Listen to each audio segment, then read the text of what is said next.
Maqaa Abbaa, kan Ilmaa, kan Hafuura Qulqulluu, Waaqa tokko amiin. Kutaa lammaffaa guyyaa har'aa kana keessatti maalummaa coomii kan jedhu kutaa lammaffaa laalla jechuudha. Kutaa tokkoffaa keessatti maalummaa coomii maal akka ta'e sirriitti bal'inaan laalleerra. Kutaa lammaffaa kana keessatti coomii jechuun maal jechuudha isa jedhu gaafa laallu, coomii jechuun egaa guyyaa beekamee fi sa'aatii murtaa'eef nyaataa fi dhugaatii irraatii of dhorkuu jechuudha. Kutaa tokkoffaa keessatti akkuma ilaalle wantoota sila irraatii of dhorkuu qabnuu fi of daangessuu qabnu, akkamittis akka coomuu qabnu, maal akka coomuu qabnu addaan baafnee ilaalleerra jechuudha. Har'a immoo as keessatti kan laallu guyyaa beekameef sa'aatii murtaa'eef nyaataaf dhugaatii irraatii of daangessuu jechuun coomii jechuu akka ta'e ilaallaa jechuudha. Kana jechuun maal jechuudha jennee gaafa ilaallu, soomni tokko gaafa soomamu hamma soomamu qaba jechuudha. Hamma soomamu qaba, daangaa qaba, safara qaba jechuudha. Namni nan sooma gaafa jedhu akkasumatti kaayyoo malee, karoora malee, murtee tokko malee hin soomu jechuudha. Soomni akkasiis immoo fudhatama argatu. Kanaafuu sooma soomnu kana maaliif akka soomnu addaan baafnee beekuu qabna, hammam akka soomuu qabnu immoo addaan baafnee beekuu qabna. Manni kiristaanaa keenya soomota labsii gurguddaa 7 labsiti. Soomota labsitu kana hundumayyuu hammam akka soomuu qabnu, guyyaa meeqa akka soomuu qabnu, ji'a meeqa akka soomuu qabnu addaan baastee nu keessatti jechuudha.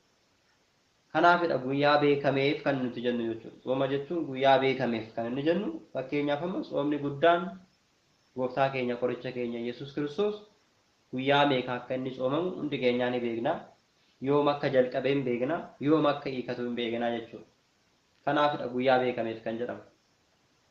Akka warroota kaanii soomni yoom hiikama, yoom qabama jennee mallattoodhaan yookiin milikitaan kan barbaannu yookiin kan laallu osoo hin ta'in, manni kiristaanaa keenya bu'uura macaafa qulqullootii fi iccitii abboota keenya qulqullootaaf Waaqayyoon ibseef soomni yoom akka qabamuu fi yoom akka hiikamu beekna jechuudha.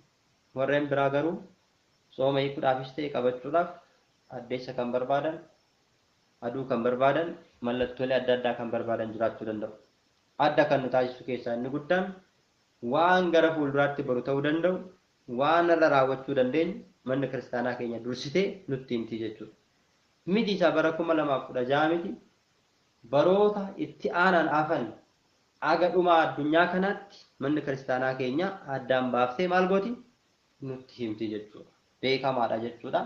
Wanti dhokatee hafu hin jiru mana kiristaanaa keenya keessatti. Iccitii dhokataan, iccitiin hin beekamne mana kiristaanaa keenya keessatti dhokatee tilmaaman yookiin immoo ta'innaa laata, akkas ta'a laata jennee shakkiidhaan itti jiraannu gonkallee hin jiru jechuudha.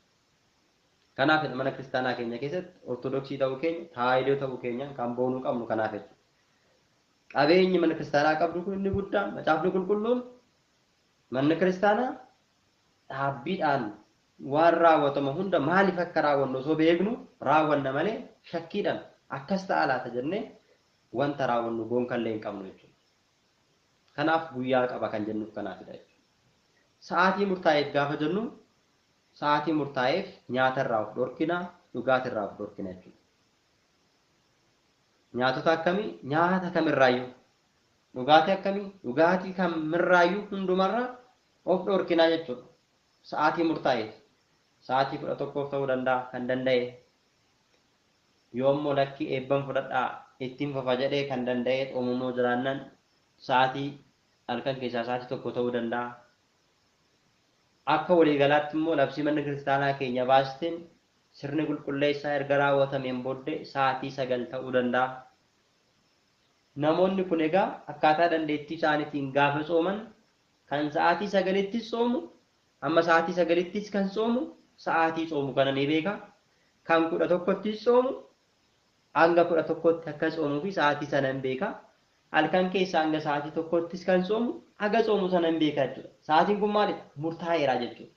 Murteeffame.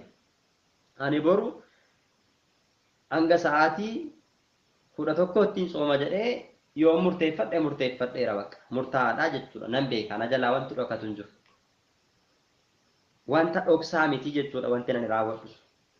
Kanaafuu sooma jechuun guyyaa beekamee fi sa'aatii murtaa'eef nyaata dhugaatii irraa of dhorkudha kan jennuuf kanaafidha jechuudha. Qabxii kana keessatti kan akka hubattan kan hin barbaaduuf kanaaf.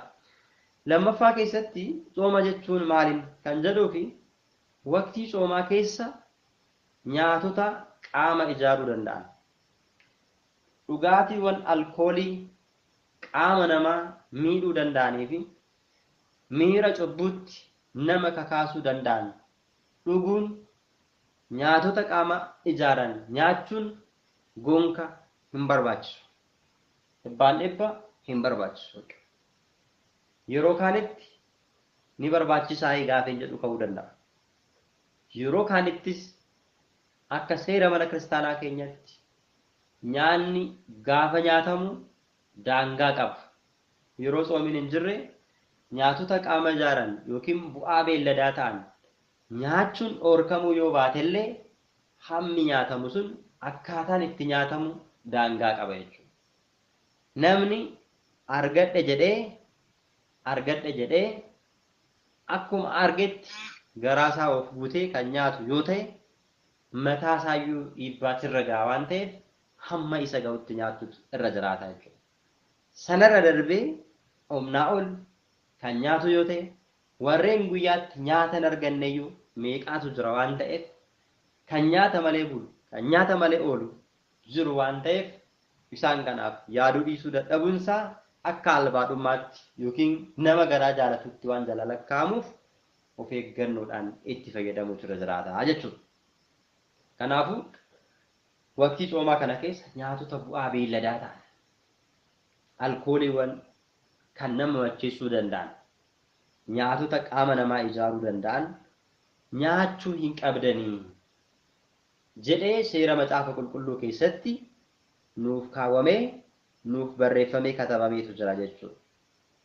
Raajichi Daani'eel sooma isaa yeroo soomu maal akka lagate maal akka dhiise nutis immoo isarraatii barannee wantoota inni dhiise sana akka dhiisuu qabnuuf macaafa isaa keessatti namoonni biroon akka beekanii akkuma inni raawwate yookiin immoo inni taasise sana akka taasisaniif hundaaf baroomsa akka ta'uuf macaafa qulqulluu irratti barreessee lafa kaa'eera jechuudha. Abbootiin keenya raajotaa saataanii qulqullootaa seenaa ofii isaaniitii raawwatanii itti bu'aa argatan kan isaan barreessaniif dhalootaaf akka dhaloonni itti fayyadamee waan isaan bu'aa itti argatan sanitti dhaloonni bu'aa akka argatuufi lama ragaa akka godhannuufi. Maaliif namni akkuma amanu kan shakku waan jiruuf namni shakkii jalaa bahee wanta raawwatame kana dubbisee baratee bira ga'ee ofii isaas akka raawwatuuf ragaadhaaf lafa kaa'u jechuudha. Macaafa raajicha Daani'eel boqonnaa 10 lakkoofsa 2 irraa kaanee gaafa dubbisnu Daani'eel akkas jedha. Bara sana ani Daani'eel 7 gaddaan ture jedha. Egaa soomii jechuun jalqabatti gadduu jechuudha. Macaafa raajicha Daani'eel irratti akkuma dubbatame macaafa Yu'eel boqonnaa 2 lakkoofsa 12 irrattis ammayyuu gadduudhaan soomuudhaan gad of deebisuudhaan gara kootti deebi'aa. Anis gara keessanittan deebi'aa waan jedhuuf soomii jechuun gadduudhaan gara Waaqayyotti deebi'uu jechuudha. Boo'ichaan imimmaaniin gara Waaqayyotti deebi'uu jechuudha waan ta'eef ani 7 gaddaan ture jedha. Soomni Daani'eel soomaa ture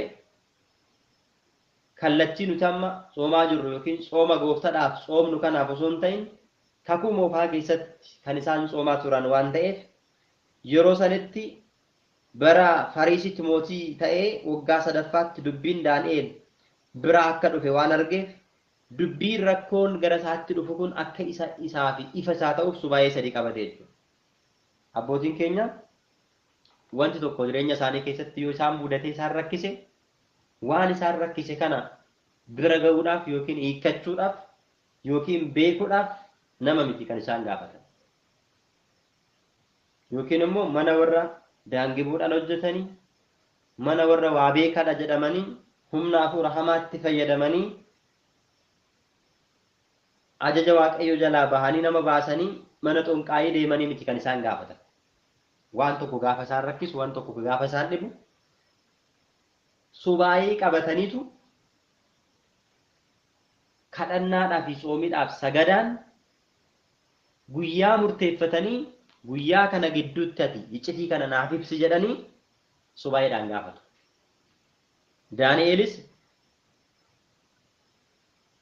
bara Kiiros biyya Faarisitti mootii ta'e rakkoon isatti dhufuudhaaf deemu kana mul'ata isaa keessatti wanta arge kana hubachuu waan dadhabeef kana ifa taasifachuudhaaf torban sadiif subaayii qabate jechuudha. Torbee sadiif. Kanarraa kan ka'e Daani'el maal jedhe? Bara sana ani jedhe.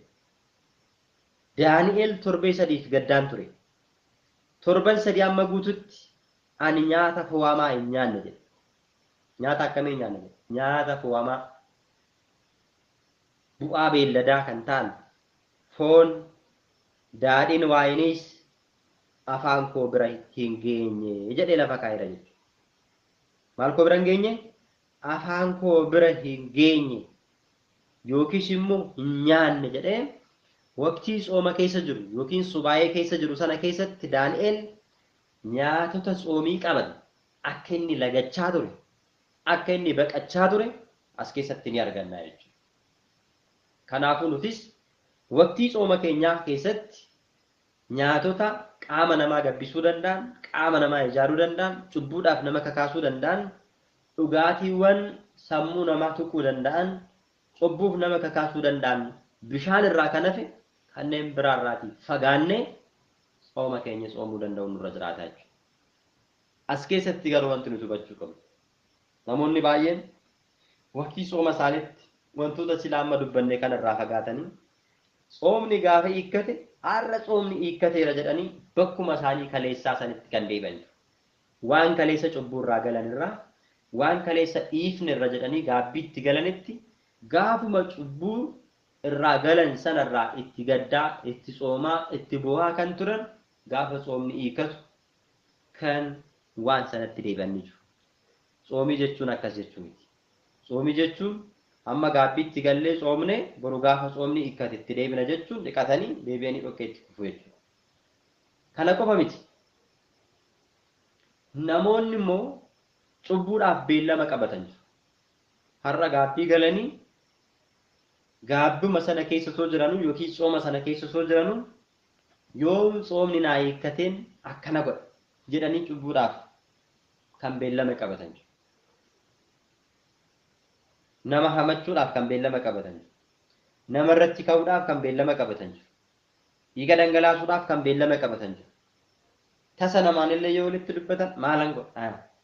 Amma tsooma keessan jira malee waa baay'ee gochuun danda'a jedhanii namarratti yaada akkasii kan qaban jiru jechuudha. Tsoomii jechuun akkasii. Tsoomii jechuun waan kaleessa balleessaa turre sana beeknee osoo hin beekin raawwachaa turre sanarraa deebinee erga gaabbii gallee aga bara baraatti ittiin deebi'u jennee waadaa gallaa jechuudha ofii keenyaaf.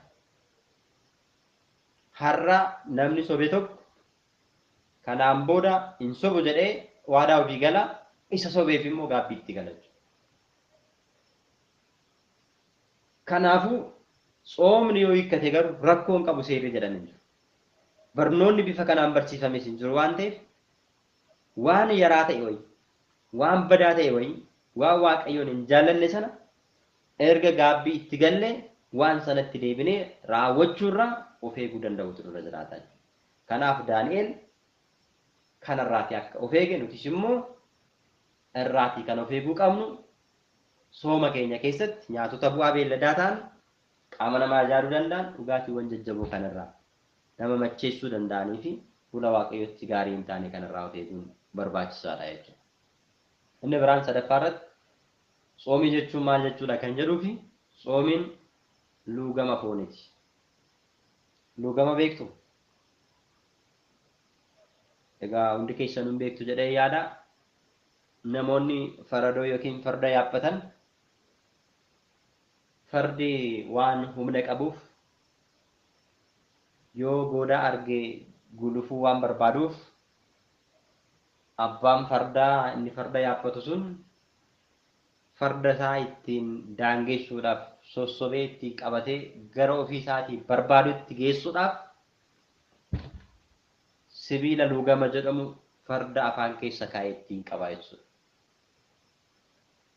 Sanan goone taanaan fardichi quufadha yoo ta'e abbaa fardichaa sana ittiin fiigee allayyaatti kuffisee caccabsuu danda'a waan ta'eef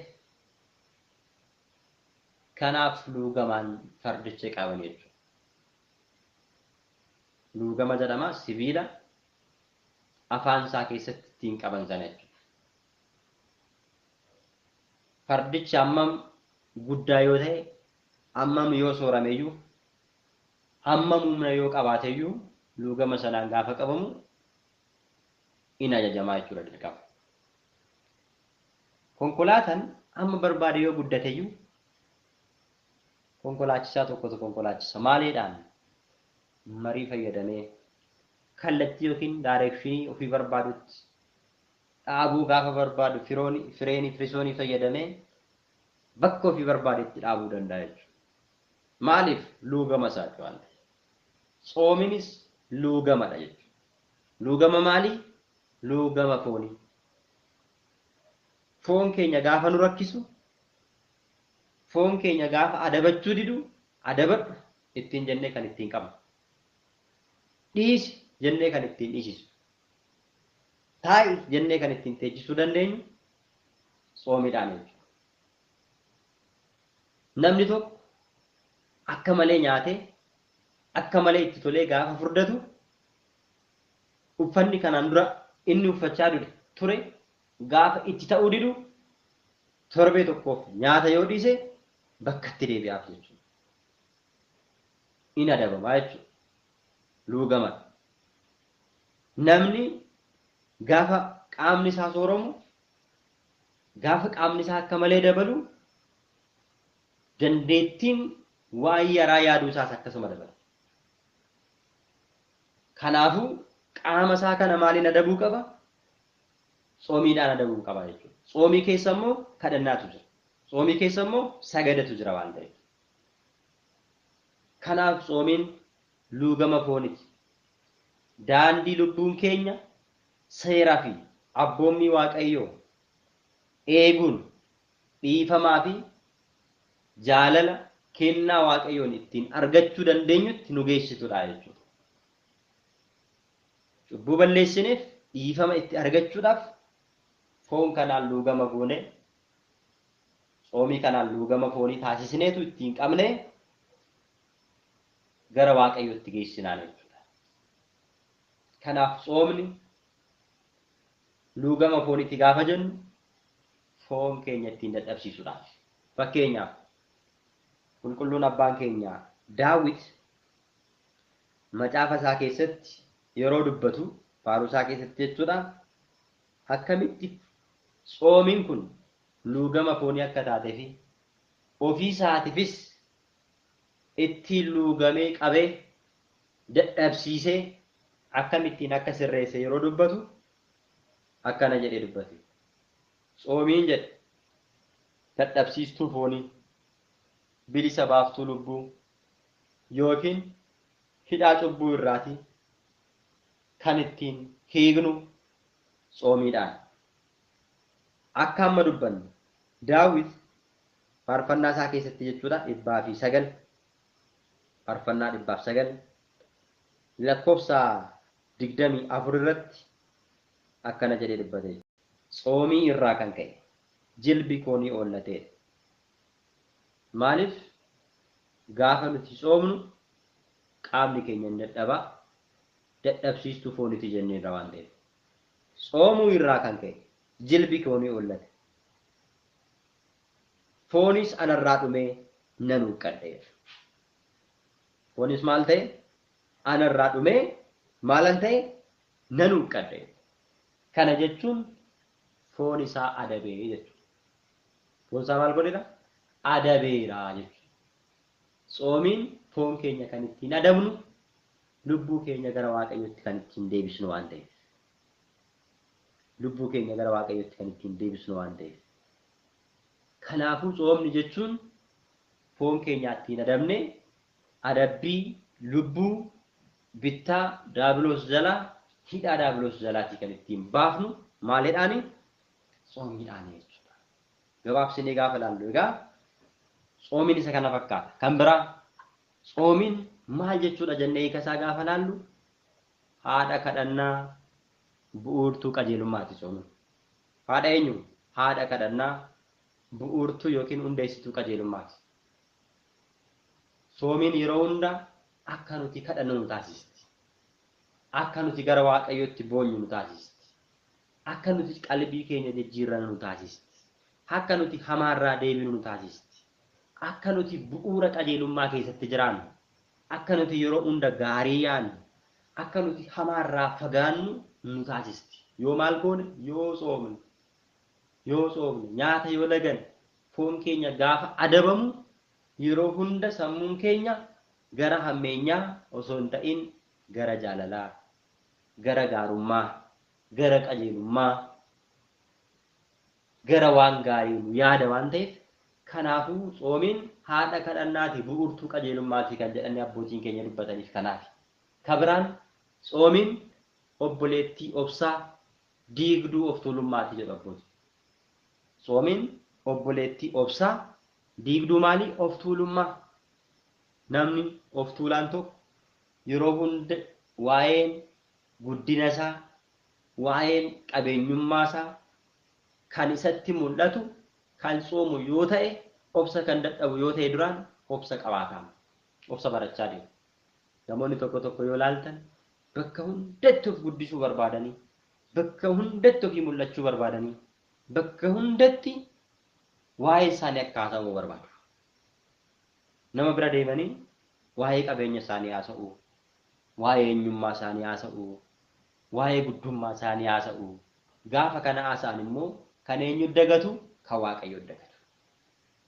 Guddummaa keenya kan haasa'u taanan guddaa kan ta'e hunda kan caalu waaqayyoon akka jiru beekuun barbaachisaadha.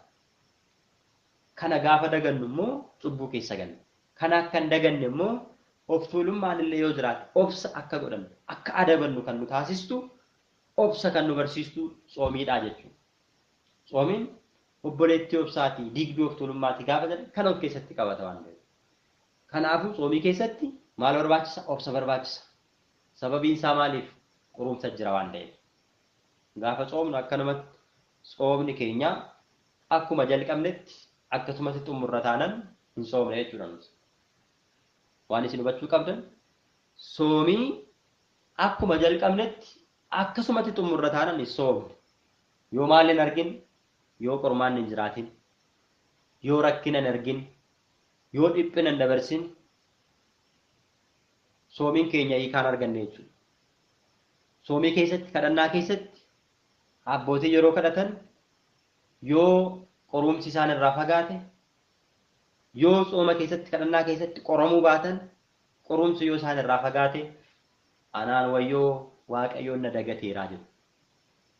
Waaqayyoon na irraanfateeraa jedhu. Sababii isaa qoramanii erga ilaallamanii booda qulqullummaan akka argamuu danda'u.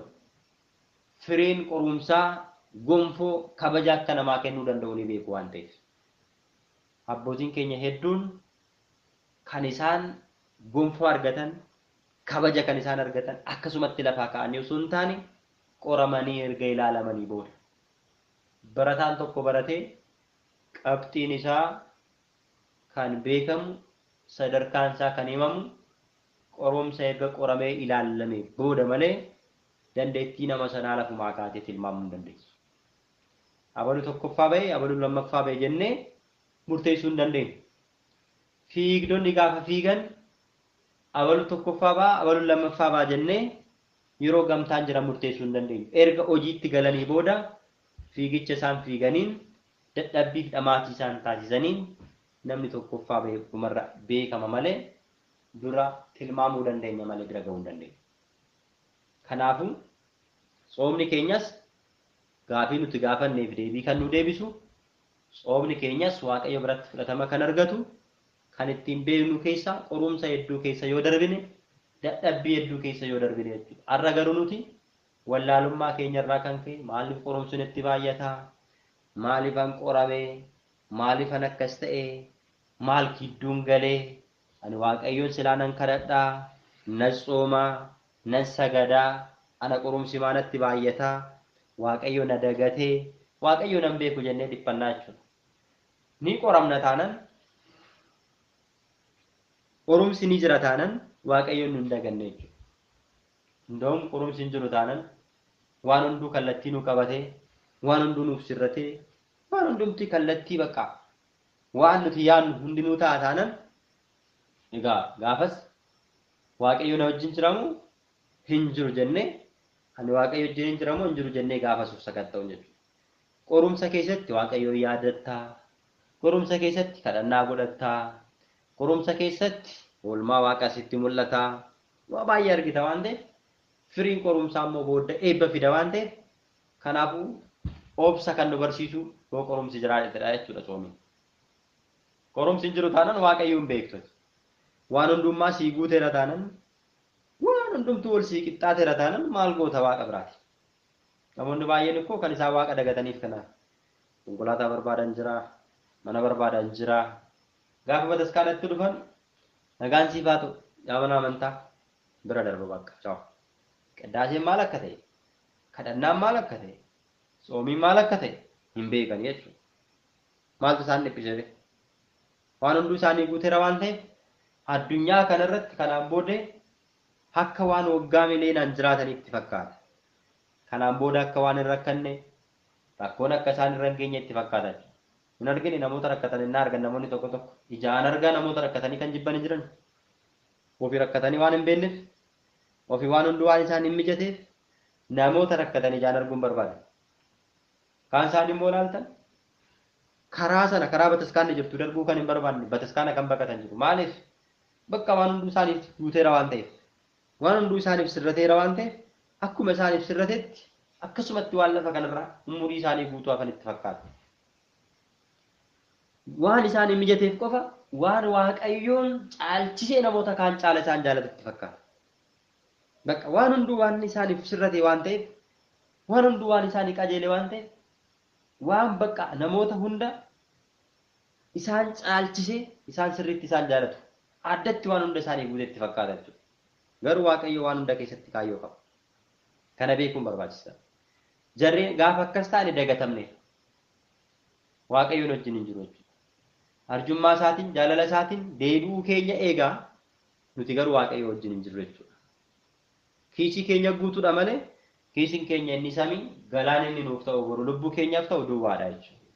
Duwwaa akka hin taaneef immoo obsa qabaachuun barbaachisaadha. Soomiin kana nu barsiisti. Lammaffaa irratti dhumarratti soomii jechuun maal jechuudha kan jedhuuf cubbuutti balbala kan cuftu qulqullummaadhaaf balbala kan bantu. Soomiin cubbuutti maal kan cuftudha? Balbala cubbuu kan cuftudha jechuudha soomiin. Bakka balbala cubbuu keenyaa kan nurraa cuftu soomiidha. Ni soomna taana hawwallollee dhiifama gaafanna, hin araaramna, tokko taana kan dhiisuu hin qabne dhiisuu hin qabu jennee duraan waakkachaa turre amma hin dhiifna. Maaliif? Gaafa kadhannu akkuma nan isinii dhiise isinis walii dhiisaadha mitire. Kadhannaa keenya keessatti akkuma nuti cubbuu keenya walii dhiifnu maal nu godhu nuuf dhiisi jennee waan kadhannuuf hin dhiifne taanan immoo maal jettee akka jettee kadhatta? Kadhattu sumaa gatii hin qabdu jechuudha. Yaaduma sagaleen dubbatta malee deebiin ati argattu hin jiru. Kanaafuu cubbuutti balbala cuftii kan jennu balbala cubbuu nutti banamee jiru hunda nagaa jennee ofirraa cufu. Oo gubboo fudhadhu gaafa nuun jedhan lakki yoo jenne ofirraa cufu. Koottu warra naasoo biyyoo siin jedhame lakki ani sobu. Sobuun cubbuudha yoo jette koottu warra wajjin annanaa haati gaafa siin jedhe tanamee naa dhoksi obbira hin dubbatin naa hawaale gaafa siin jedhe lakki ani kana keessa hin galu gaafa jedhe balbalatti cufaa dirtaa jechuudha cubbuutti. Koottu mee har'a dhokanneet iddoo akkanaa ta'eenye waan akkanaa goona waan badaa wayii si mariisa tana lakki fuula waaqayyoo irratti kun gaarii miti yoo jette cubbuutti balbala cuftaa jechuudha. Yoosef akka jedhe isa haati manaa Bitifaaraa abbaan manaa kosa si wajjin hin jiru nuufaan hin jiru waan ta'eef homtuu hin argu koottu mee wajjin ciifnaan lakki ana waaqayyoon na arga fuula waaqayyoo fuuldatti ani waan akkanaa hamaa kanan hojjedhu jedhee cubbuutti balbala akka cufe sana lakki yoo jennee nuti cubbuudhaaf balbala cufne egaati balballi cubbuu nurraa cufama balballi qulqullummaa immoo nuu banama iccitiin hin dhokataan nuuf ifa jaalalli waaqayyoo nuu baay'ata karaan waaqayyoo abboonni keenya qulqulloonni irra deeman hundu maal ta'a nuuf qajeelaa jechuudha qajeelummaa sana argachuudhaaf immoo irra soomuun barbaachisaadha soomii jechuun gadduu jechuudha cubbuu ofitti gadduu balleessaa ofitti gadduu fayya akka dhiifama gaafachuu jechuudha waan ta'eef egaa gabaabbinaan soomii jechuun isa kanadha kutaa lammaffaa kana keessatti egaa